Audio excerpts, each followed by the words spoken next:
ইরানকে ঘিরে সাম্প্রতিক যুদ্ধ শুধু মধ্যপ্রাচ্যেই সীমাবদ্ধ নেই, এর প্রভাব ছড়িয়ে পড়েছে বিশ্বজুড়ে জ্বালানি থেকে শুরু করে দৈনন্দিন প্রয়োজনীয় পণ্যেও। এমনকি এর প্রভাব পড়েছে এমন এক পণ্যে যা নিয়ে সাধারণত কেউ ভাবেও না, তা হলো কন্ডোম।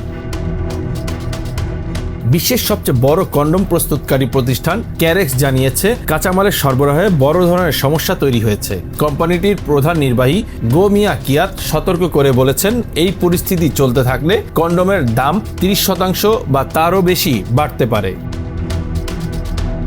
মালয়েশিয়া ভিত্তিক এই প্রতিষ্ঠান বছরে 500 কোটিরও বেশি কন্ডোম তৈরি করে। তারা সরবরাহ করে বিশ্বখ্যাত ব্র্যান্ড ডিউরেক্স ও ট্রোজানের মতো কোম্পানিকে। এমনকি যুক্তরাজ্যের ন্যাশনাল হেলথ সার্ভিসের মতো সরকারি স্বাস্থ্যসেবা প্রতিষ্ঠানও তাদের ওপর নির্ভরশীল।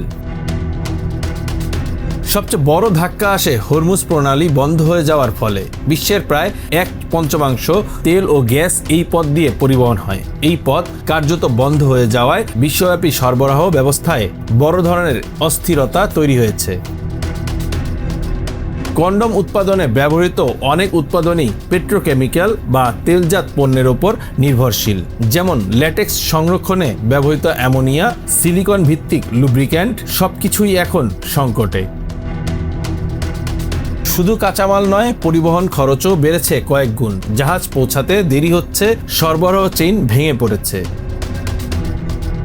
অন্যদিকে কন্ডোমের চাহিদা বেড়েছে প্রায় 30%, কারণ অর্থনৈতিক অনিশ্চয়তায় মানুষ পরিবার পরিকল্পনায় বেশি সতর্ক হচ্ছে। কোম্পানির প্রধান বলেন, অনিশ্চিত সময়ে মানুষ নতুন সন্তান নেওয়ার ব্যাপারে দ্বিধায় থাকে, ফলে জন্ম নিয়ন্ত্রণের চাহিদা বাড়ে। Bangla affairs news desk.